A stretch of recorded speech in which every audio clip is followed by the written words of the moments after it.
अस्सलाम वालेकुम मेरे भिराओ ते मेरे संगतियो ते मेरे बेलियो। असां अज तुहाडी खिदमत च हाजिर हैं ते एक बाल मेरे को आया है पढ़न वास्ते इत्थे मदरसे चीचा वतनिया च आया पढ़न ते रवण वाला विहाड़ी तू पर है मैलसियां उत्थू दा है ते हुण आखदा मैं नहीं पढ़दा मैं पिछा बहना ते असां बड़े परेशान हैं ते असां हुण खड़े हैं इस टाइम बड़े परेशान दी हालत च ते चोर आखदा मैं नहीं पढ़दा ते मैं कोई ना तू तलीम पढ़ ले तलीम हासिल कर कुरान पढ़ ले किताबां क्या नहीं पढ़ा तू कितनी बाद इंटरव्यू तुहानू कराने ते हुण आखदा मैं घर बहना इत्थे पढ़दा पिया कुरान पाक दा सबक बुलेंदा ही बड़ा अच्छा ज़हीन ही है ज़हन ही सी सारा कुछ ते हुण पढ़दा नहीं अज साडा जेड़ा विलोक है ना सरैकी दा है असां सरैकी हैं ते सानू सरैकियां नू भी सपोर्ट करया करो यार ते असां मिठे लोग हैं ते साडी जेड़ी ज़बान है ना बड़ी मिठास दी ज़बान है असी मिठी मसलन सरैकी बोलेने हैं ते सानू सपोर्ट करया करो साडा यूट्यूब चैनल है हाफिज़ आबिद दे नाम ते इनू एक अज दा उंगल मारो चा सब्सक्राइब करो चा नहीं तेरी उंगल दुखदी ते दिल ला के उंगल मारो चा ते साडा भिरा खड़ा है अनीसा ये भी बोले असी कोई आपकी गुफ्तगू करे इंदी बड़ी गुफ्तगू प्यारी होना मैं नहीं पढ़दा ये मेरा छोटा भिरा है मसलन के कज़न है मेरा ते मेरा छोटा भाई है ये होना तो मैं घर बहना ते हुण मेरे सानू आपदी राय दा इजहार देवना है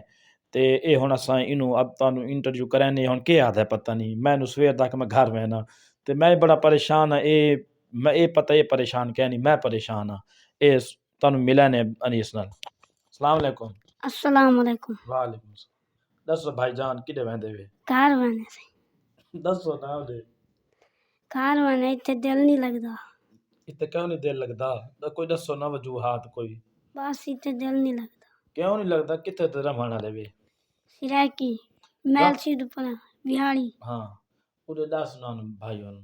मैं नहीं रह सकदा भाई मैं नहीं रह सकदा इत्थे इत्ते के मौत पैंदी भी तानू नहीं इत्थे नहीं रह सकदा उत्थे घर के दसे से ता भाई मैं घर फला के करे से तो मैं उत्थे पढ़सा इत्ते के इत्थे नहीं इत्थे दिल नहीं लगदा बोली वाई ना इत्थे दिल नहीं लगदा और इस तो अलावा इत्थे रोटी नहीं मिलदी या कोई इत्थे मदरसे तन पढ़ा देनी के रोटी मिलदी हर चीज मिलदी है पर इत्थे दिल नहीं लगदा उत्थे के दिल किवें लगसी घर में उत्थे लग वैसी किवें लगसी दसे से ता घर होंदा एक घर होंदा एक शै घर दिल लग वैसी कहंदी मुंह च कहंदी आई खड़ी दस मां प्यो हैं मां प्यो ਇਹ ਆਦਤ ਮੈਨੂੰ ਮਾਂ ਪਿਓ ਦੇ ਮੂੰਹ ਜਾਈ ਖੜੀ ਹੈ ਭਾਈਜਾਨ ਤੁਸੀਂ ਇੰਟਰਵਿਊ ਕੀਤਾ ਹੈ ਇਹ ਹੋਣਾ ਤਾਂ ਮੈਂ ਘਰ ਬਹਿਣਾ ਕਦਣ ਵੈਸੇ ਹੁਣ सवेरे ਕਿਸ ਚੀਜ਼ ਤੇ बस ते ਦੱਸ ਨੋ ਦੇ ਦੱਸ बस ते वैसे ਹੋਰ ਵੀ ਦੱਸ ਬੋਲ ਤਾਂ ਭਾਈ ਮੈਂ ਵਹਿਣਾ ਪੀਆ वह ना पिया भाई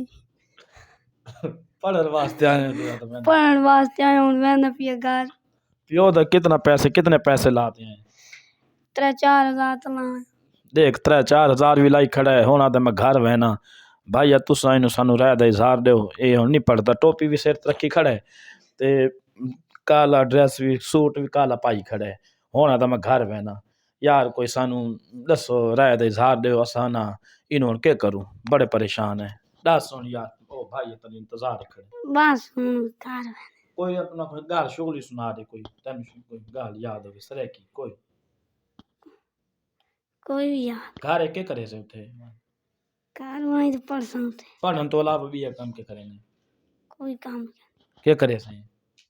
उत्ते घर वहीं तो पढ़ सकते ਇਹ ਤੁਸੀਂ ਸੁਣ ਲਿਆ ਭਾਈਜਾਨ ਸਾਨੂੰ ਰਾਏ ਦਾ ਇਜ਼ਹਾਰ ਦੇਣਾ ਹੈ ਤੁਸੀਂ ਤੇ ਕਮੈਂਟ ਅੱਛੇ ਕਰਨ ਸਾਨੂੰ ਤੇ ਉਹ ਇਸ ਤੋਂ ਇਲਾਵਾ ਅਸਾਂ ਇਨਸ਼ਾਅੱਲਾ ਵੱਲ ਤੁਹਾਨੂੰ ਮਿਲਸੂ ਅਗਲੀ ਵੀਡੀਓ ਵਿੱਚ ਜ਼ਿੰਦਗੀ ਰਹੀ ਤਾਂ